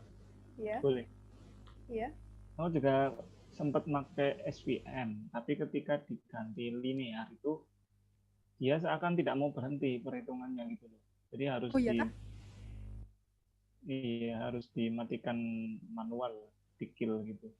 Jadinya pakai poly. Itu pun akurasinya nggak terlalu banyak sih. Ini saya pakai contoh saya nih pakai linear SVM loh. Linear SVM kan pakai linear SVC juga. Yang Siapa kernel. tadi? Ini siapa yang sedang ngomong tadi? Saya Mbak. Oh iya, oh Sauki, oh iya. Saya ini contoh yang saya kasihkan ini SVM linear, codingannya cuma gini aja. Gitu.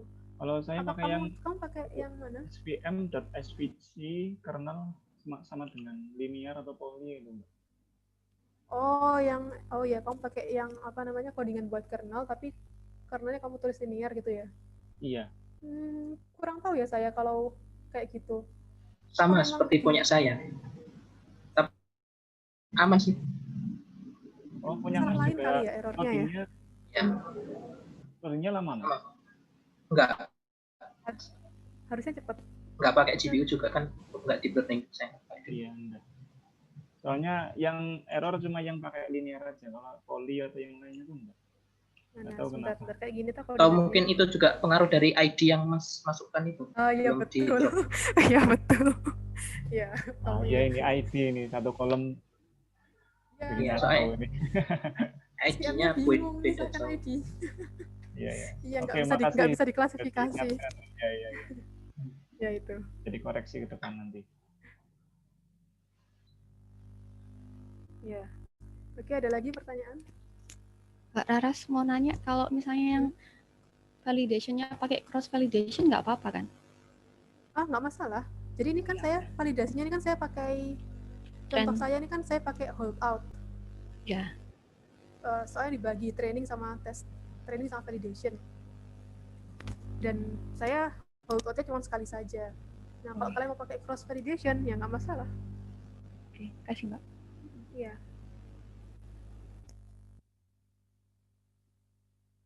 Ada lagi pertanyaan?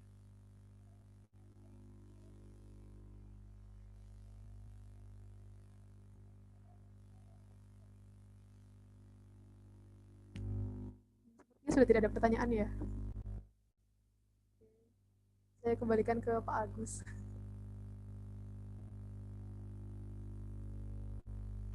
Baik, terima kasih. Kita balik lagi ke slide kita tadi. Ini yang ke-8 nih ya.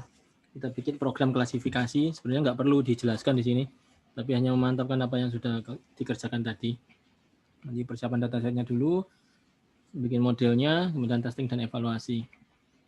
Sudah disampaikan di sini kayak begini. Datasetnya itu yang umum dipakai, yang bisa kita share, bahkan kita bisa bandingkan, itu data seperti ini, public data, breast cancer Wisconsin atau BPJD, kita bisa sebutnya. Nah, data yang seperti ini kalau kita running, kemudian kita menghasilkan performanya itu bisa kita bandingkan dengan program yang lain. Asiknya itu kalau kita menggunakan public data itu. Sehingga kita nggak perlu re-coding algoritma orang lain, kemudian running program orang lain, nggak perlu begitu. Kita bisa langsung bandingkan. Itu keuntungannya. Data yang seperti ini bisa diambil di UC Machine Learning, itu cukup banyak dia menyediakan data. Ya, ini 32 atribut. Yang jadi masalah tadi adalah ID pasien. Seperti tadi disebutkan ada data itu yang memang tidak dependent ya, tidak ada hubungannya dengan sistem ini, tidak ada hubungannya dengan output. Dan satu lagi data yang tidak konsisten. Kemudian kalau data itu bisa dibuang maka akan lebih baik. Masalahnya kadang nggak kita ketahui mana yang perlu dibuang. Ya, kalau misalnya mau diawali dengan pengukuran dependensi antar fitur, itu akan lebih baik. Atau fitur-fitur yang tidak bernilai atau fitur yang tidak ada hubungannya bisa dibuang dulu, biasanya lebih baik. Kemudian data ini ada kelas positif dan kelas negatif. enaknya begitu binary dan nonlinear. Pemisahan datanya kayak tadi kita sudah cek, ada data training, data testing. Dan setelah kita baca datasetnya dengan Google Colab yang kita bikin tadi, sudah disusun oleh WR seperti ini, kita bisa lakukan pembacaan file training dan testingnya. Fitur tadi sudah dilakukan, jadi kalau kita review ulang, ya, spesifikasi header dari kolom yang tidak digunakan itu yaitu kolom diagnosis untuk label dan sisa kolom lainnya itu kecuali kolom ID itu untuk fitur bisa didefinisikan di sini. Dan tadi sudah digunakan juga pemisahan fitur dengan label seperti ini pemisahannya, dan pembuatan modelnya kita gunakan data splitting. Nah, untuk mengetahui kualitas model biasanya data training dibagi menjadi data train dan data validation. Tadi sudah diterangkan Pak Raras bahwa ternyata pemisahannya itu bisa dilakukan dengan cara seperti yang kita sebut tadi barusan, yaitu train test split. Ya.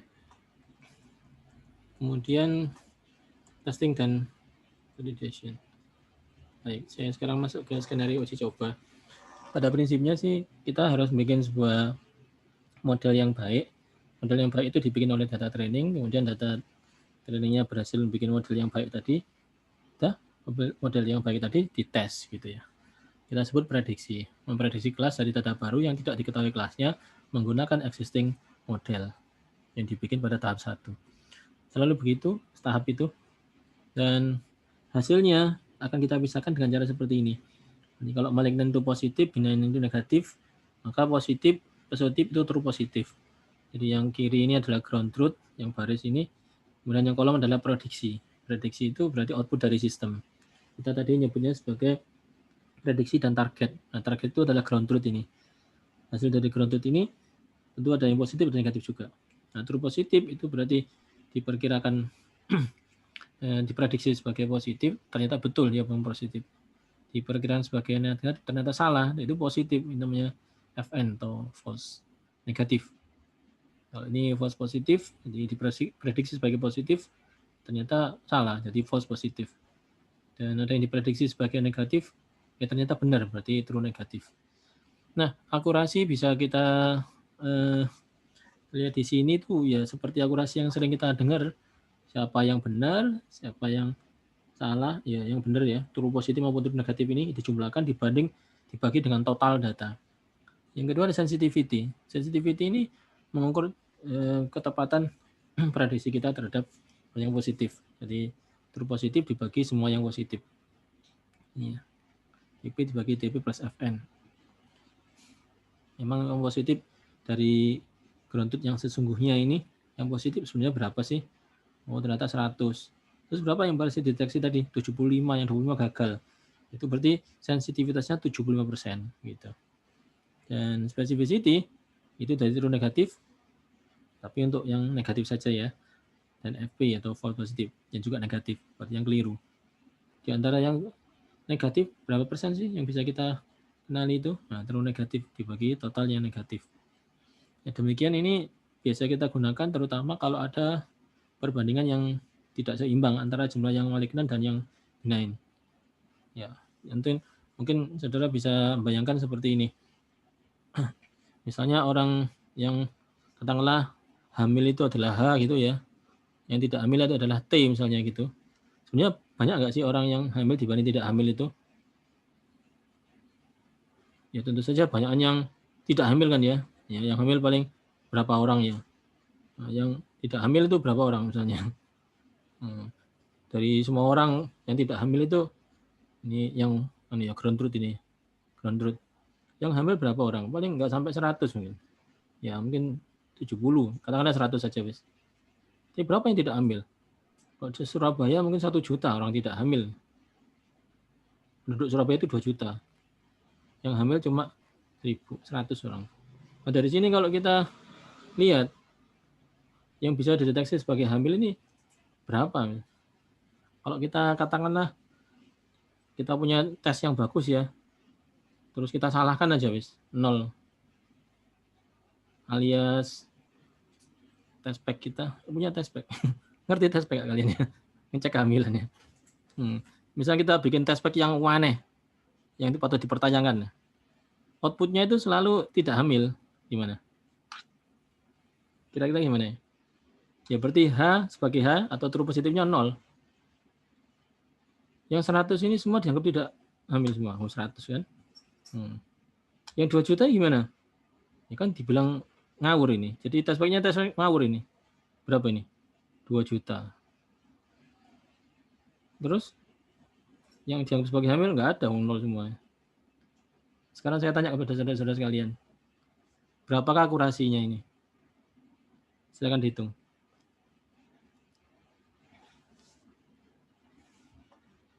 Berapa akurasinya? Ini berapa ini? 2 juta. Yang ini berapa ini? 100%. 2 juta 100 orang. Gimana sih nulisnya? Gini ya. Berapa, Cok? Sudah terhitung? 2 juta bagi 2 juta 100. Berapa?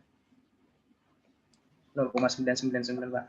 Ya, berarti 99%.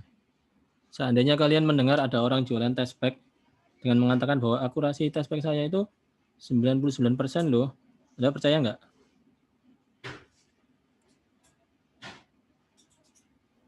Perlu dilihat sensitivity dan Jadi kita nggak boleh percaya kalau ada orang ngomong akurasi itu sebenarnya nggak boleh. Emang sih di bagian akurasi atau bagian performa di hampir semua mata kuliah kita itu selalu ditanyakan akurasinya berapa, akurasinya berapa. Padahal akurasi itu sangat tidak boleh digunakan, sangat terlarang apabila distribusi antara yang positif dan negatif itu jauh berbeda. Jelas ya? Karena itu bagaimanapun kita harus butuh ini, sensitivity dan specificity ini. Seberapa dia berhasil sensitif terhadap ini. Coba kalau sensitivity-nya berapa ini? 0 dibagi 100. Berapa sensitivity-nya? 0%. Itu namanya error. Ternyata test pack yang semacam ini bisa diklaim, diiklankan dengan kata-kata akurasinya 99%. Gua yang kok yuk. Ternyata error semua. Ya itulah tipuan evaluasi menggunakan akurasi. Karena itulah kita harus tetap menggunakan keseimbangan antara ini, sensitivity dan specificity.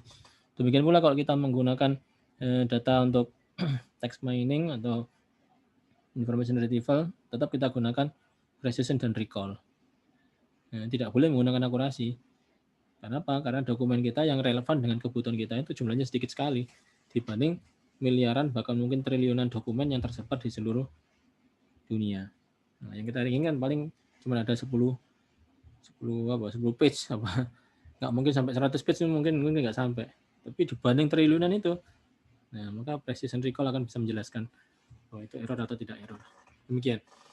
Kemudian prediksi class validation set tadi sudah ditunjukkan bagaimana menghitung akurasinya pada validation set dan menerapkan model untuk testsetnya dengan cara predik sudah diterangkan semua. Saya kira untuk hari ini kita sudah menyelesaikan 2 slide. Kalau ada yang ingin tanyakan saya persilakan. Jadi apa ya? Itu ini dia.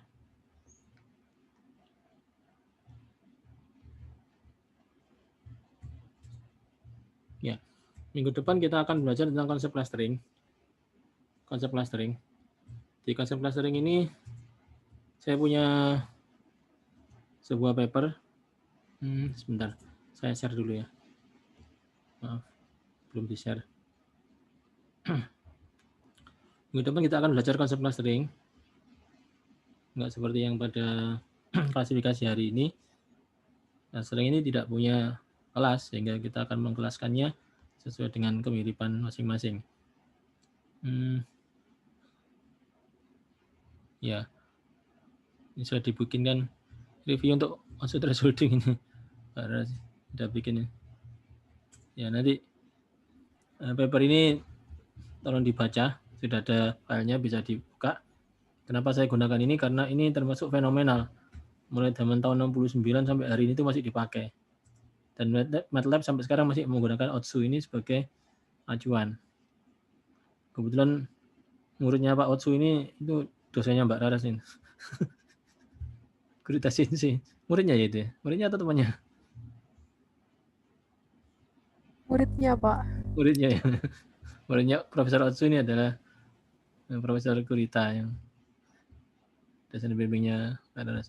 Nah, pada bagian ini sangat diharapkan saudara bisa mengidentifikasi elemen penting pada Otsu thresholding ini. Kita cukup familiar dengan Otsu thresholding ini, karena itu silakan saudara sampaikan apa kelebihan-kelebihannya, nanti ini kita akan validasi dan kekurangannya juga sarannya. Saya juga punya sebuah paper yang dikembangkan juga dari Otsu thresholding. Harapannya saudara juga membaca paper itu. Kebetulan paper ini cukup banyak diacu. Saudara bisa lihat di sini di scholargoogle.com ini. Paper yang saya maksud adalah paper yang ini. Kebetulan banyak disitasi orang. Dan yang mensitasi itu juga kebanyakan juga paper yang membahas tentang thresholding, yaitu membagi dua sebuah distribusi jadi kelas positif dan kelas negatif. Nah, karena itu juga dipelajari. Ya, maaf ya. Jadi karena ini kelas S2 jadi harus sangat familiar baca paper. Papernya ada di sini. Slide-nya tersedia juga di Google, cukup banyak. Kayaknya ada orang yang bikin slide-nya juga. Silakan dibaca ya. Judul papernya adalah Image Segmentation by Histogram Thresholding using Hierarchical Cluster Analysis. Ini slide-nya, papernya ini. Bisa di-download di sini downloadnya. Ini dan ini bisa di-download di sini. Dan kemudian silakan di-review, sampaikan reviewnya ke sini. Saya ingin tahu review dari saudara. Sama reviewnya dua-duanya, yaitu silakan dicari kelebihannya apa. Kalau ringkasan tahu ya cara ngeringkasnya. Cara ngeringkas paper itu biasanya cari ininya, masalahnya itu apa, kontribusinya di mana, metodenya apa, terus cara uji cobanya bagaimana, hasilnya bagaimana. Itu semua ada di abstrak. Nah, kalau kita baca abstrak sebenarnya sudah meringkas. Jadi kalau bisa dari abstrak itu dibaca lagi, ada yang masih tersisip di belakang itu bisa diambil. Tuh. Yang kedua, kelebihannya di mana dia? Pada apa aja? Tapi saya diharapkan jangan bilang kelebihannya itu dengan basa-basi. Misalnya kelebihannya begini, metodenya sangat bagus, metodenya cukup inovatif. Gitu. Kekurangannya apa? Kekurangannya kurang bisa dimengerti. Itu yang belum ngerti adalah kamu sendiri. Kekurangannya papernya terlalu sulit untuk dibaca. Itu curhat namanya. Jadi jangan sampai kita ngomong yang basa-basi, tapi ngomong harus substansi. Jadi kalau kita bilang kelebihannya, misalnya pada iterasi yang seperti itu tidak memungkinkan untuk menjadi multi thresholding, misalnya begitu. Kekurangannya ya. Untuk kelebihannya misalnya ini praktis. Praktis itu juga masih basa-basi. Anda harus menyampaikan. Contohnya praktis itu yang substansi itu begini. Kompleksitas komputasinya itu linear, tidak kuadratik, tidak pangkat 3, tidak pula eksponensial gitu. Itu masih masuk akal, sangat masuk akal itu. Dan kalau eksponensial ya bisa gawat, bisa sampai lama sekali. Tapi kalau linear akan lebih cepat. Polinomial ya agak lambat dikit. Tapi lebih baik daripada polinomial pangkat yang banyak. Kuadratik cuma 2 pangkat aja, pangkat 2. Nah, itu adalah kelebihan, kekurangan, dan sarannya oke, kalau nggak bisa banyak satu aja paling enggak ya. Kelebihannya 1, kekurangannya 1, sarannya 1 nggak apa-apa. Boleh. Ya kalau bisa banyak lebih baik. Sarannya untuk pengembangan lebih lanjut, misalnya dalam hal pengukuran compactness dari sebuah cluster itu harusnya dilakukan secara apa gitu. Ini boleh saudara review. Saya kira nanti dari slide yang ditampilkan di sana akan banyak membantu untuk pemecahan masalah itu. Sehingga waktu kita diskusi tentang slide, kayaknya nanti lebih baik saudara bisa nanyakan ke saya bagaimana cara memahami atau bagaimana cara mengatasi problem-problem yang ada di dalam kedua paper ini. Saya kira itu untuk hari ini. Adakah yang ingin ditanyakan dari hadirin sekalian? Mohon maaf Pak, tanya. Ya, Mas. Ini kan direkam ya Pak, direkord. Itu bisa dilihat lagi atau enggak? Di mana gitu? Boleh, nanti saya upload ya. Agak lama uploadnya. 2 jam. 1 jam lagi. Tidak apa. Oke. Terima kasih Pak. Sama-sama, Mas. Nanti linknya kita bagi di dalam grup. Ya, Mbak, silakan. Agus, saya mau bertanya, berarti jadinya tugas review papernya untuk minggu depan atau bagaimana? Minggu depan ya. Ini kan minggu kelima lah. Sekarang minggu keempat ya. Iya, berarti saya pindah ke minggu keempat gitu ya? Nggak apa-apa di sini. Di sini tetap di sini aja. Oh, tetap situ. Tapi waktu Di sini pengumpulannya saya ganti. Di sini soalnya nggak ada ini. Oh, tanggalnya Nggak ya. ada tugasnya. Ya, Iya, betul. kita ganti Tapi tanggal waktu pengumpulannya apakah diganti? tanggal anu ya. Tanggal berapa tuh? Hari ini adalah tanggal 19, berarti tanggal 26 ya. 26. Kita kuliah kan jam 1 ya. Berarti 26 jam 1 gitu. Baik, ada yang tanyakan kah hadirin? Ada 2 berarti ya Pak tugasnya ya? Iya. Otsu sama HCA dua-duanya minggu depan. Iya. Ini 1 November ini kita ganti 26 ini. Oh iya, baik. Baik, makasih. Hadirin ada yang tanyakan lagi?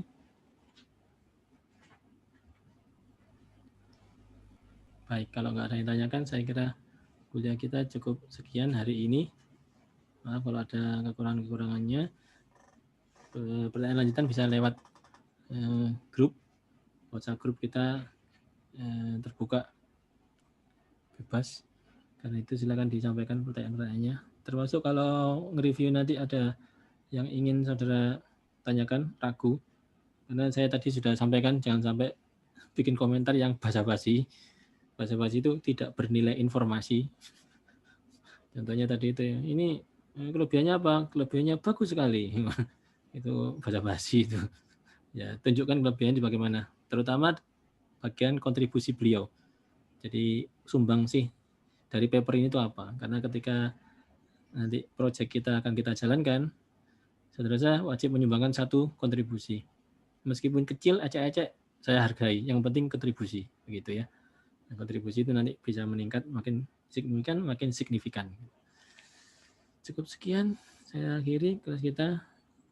Alhamdulillahirrahmanirrahim. Baik, assalamualaikum warahmatullahi wabarakatuh. Waalaikumsalam. Waalaikumsalam. Oke. Terima kasih Pak.